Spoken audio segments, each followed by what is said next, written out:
cat's out of the bag. It's not going away. Bored Ape Yacht Club NFT series. These prices keep going up. Humongous boom. We're going to talk about the metaverse. Significant drop off. Crypto's market value has halved. What is happening with the crypto market right now? I'm worried, Robert. I'm really worried. In this video, I make NFTs, and no, they are not for sale. If you want to get your hands on one, subscribe and leave a joke in the comments. I'll literally just give you one. I don't know, I'll leave some details in the description. For about half a year or so, the future was here.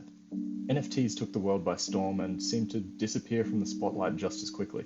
In the midst of this debacle, I decided to do some research of my own. I jumped on OpenSea and had a little peruse. Boy, did I see some sights. From monkeys to men, shoe men, penguins, this. Each collection I came across seemed to be worse than the last, and a lot of these had traded hundreds of Ethereum, which got me thinking. How can something like this, a collection of pixel glyphs, a collection of essentially nothing, how can it make you $800,000? Anyway, I wanted to see how long it would take to draw one, to estimate how long it would take to eventually hand draw the entire collection. So I set off on a speedrunning journey. Okay, new project, standard 16 by 16, awesome, off to a good start. Let's go, change color, add some new layers, add effects, let's go outline and mirror. There's mirror, there it is. Change the color of outline, let's go. And time. This new world record took 19.19 seconds, and after being multiplied by 10,000, it would take me 2.2 days without food, sleep, or showering to manually pump out this NFT collection. But these weren't hand-drawn. No, they were randomly generated using the cellular automaton algorithm. Oh, and can be recreated at any time using code. I do code, so I decided to copy their homework and change it up a little using my own state-of-the-art glucose voltage integration algorithm. That's right, throw some big words together and you've got crypto talk. But there was one fatal flaw to my plan. I had no clue how to generate an image through code. Despite this, I got started on a Python program to generate a matrix full of zeros and randomly generate some ones on the left half of the matrix. Each zero that was orthogonally adjacent to a 1 was turned into a 2 to represent the outline color. I then copied the contents to the other side, keeping symmetry down the middle. Basically, turning my code into a butterfly painting full of zeros, ones, and twos. The zeros would represent the background, the 1 would represent the fill color, and the 2 would represent the outline color. Underneath this matrix, you can also see the RGB values of all three colors. These bad boys were different every single time though. So I added a seed to the random function, literally one line of code, and now they could be recreated at any time using code. Easy enough. Okay Google, how do I make a picture? Please shut up and stop talking to me. Turns out you can import a module titled PIL, or Python Image Library, which I used to create a new image and set its size to 14 by 14, giving my unique NFTs a smaller border with more canvas size, obliterating all potential copyright infringements. A 14 by 14 pixel image wasn't too useful, so I used another function built into PIL that let me resize my work up to 504 by 504, and then name it and save it. The NFTs are now generating randomly, so I've looped through the generation function 5,000 times, all with extremely unique names such as AlgoFact 00001 up to AlgoFact 05000.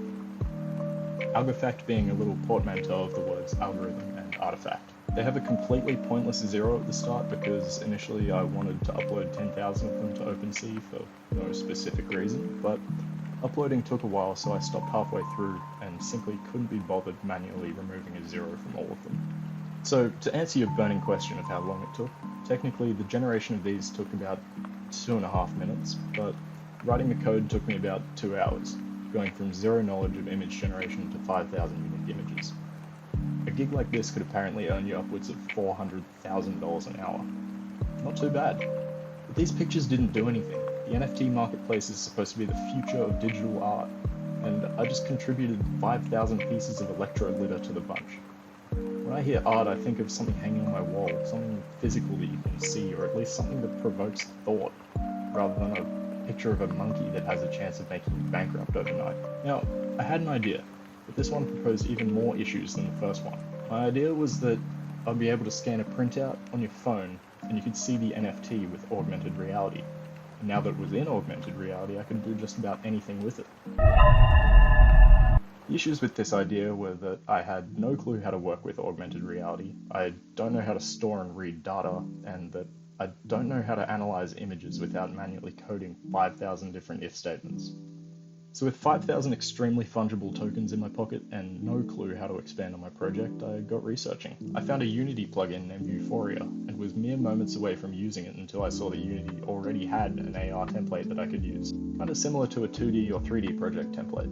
Now I knew I needed an image target, so I got to work in a photo editor creating a printout that would contain everything I needed, such as a frame for the NFT to sit, the AlgoFact number, and a binary string around the image target that would translate to the correct NFT. Now that I had my printout, it was time to get the app working, so I tinkered around with the settings for way too long and finally managed to create an image target, so I could theoretically point my camera at it and the game object of the same size would spawn on top.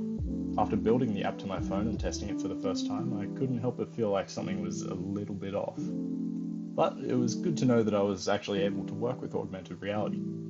So I changed the size of the plane, which looked like this, a little better, but not by much.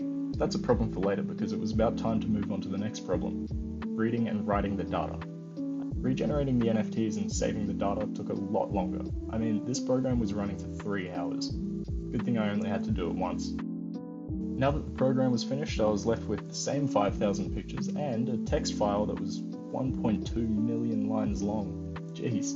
I then tried to change the look of my image target because the one I had was way too small and I needed to put my camera right up to the printout to scan it. I ended up with this, but Unity really didn't like the transparency and lack of detail, so I changed it to this. I added 3 points to the middle of the target to add detail and help the program recognize the orientation, and the bits at the bottom would change with each NFT. This one translated to 1000001011101, or as computers like to say, 4,189. Now that my image target was a lot better, I headed back into Unity and changed the massive plane into an appropriately sized cube, because apparently cubes are smaller than planes even when they're set to the same size. I also created an invisible game object, which would essentially be the parent of another prefab which I named Cell. This object would be able to set the color and position of multiple cells and eventually generate the entire NFT. I went on to write some code to loop through a 14 by 14 grid, spawning a cell at each position corresponding to the pixel of the NFT. This code would run as soon as the target image was detected. The nothing cubes look like this. The grid was a little bit off center, so I fixed that up and then set each cell to a random color. By now, I had done everything I could before having to work with that 1.2 million line long JSON file. I tried for hours, but it turns out my app did this whenever it tried to read a two-dimensional array, which I had 5,000 of. So I went back into Python and asked my program really nicely to devolve into a one-dimensional array, and reran my code. Good thing I only have to do this twice. A few more hours later, I was met with a JSON file that had about 200,000 less lines of text. That means there were 200,000 lines of that document that only contained a single square bracket. Now that my JSON file was formatted so that Unity likes it, I changed some of the code so that it's all compatible with this new array, and set some variables that correspond with the right color. I tested this all out by setting the variables to the result of the 4,189th element, which is this NFT. And I was met with this one instead. No worries, that seems like an easy fix. Ah, wonderful. Now that I could read JSON files, it was time for the part that I dreaded. I needed to take a screenshot the instant the image target was detected, and analyze the image to decode the binary string. And for those of you that speak English, I needed to find the colors at these parts. I tried a lot of solutions, but I ended up adding 13 different game objects where the parts I needed to read would be, and using their screen position to get what the color was underneath them. There were so many bugs. This part was really starting to take a toll on my sanity, so I decided I'd take a moment, sit back, and add every single fail-safe I could possibly think of into my script. And what do you know? One of them worked. I could now scan the code, and the correct NFT would show up. And if I were to cover one of the black squares, a different one would appear. My program now looks the exact same, but with a sprinkle of suffering on my end. But I wasn't done just yet. Earlier I said that once these things were in augmented reality, I could do anything with them. So I decided to bring them to life. I spent a few hours implementing the mechanics of Conway's Game of Life into my program, with each iteration adding a new layer to the NFT, eventually making some sort of sculpture. My solution would tend to lean to the left though, so by changing a minus to a plus, my app was done.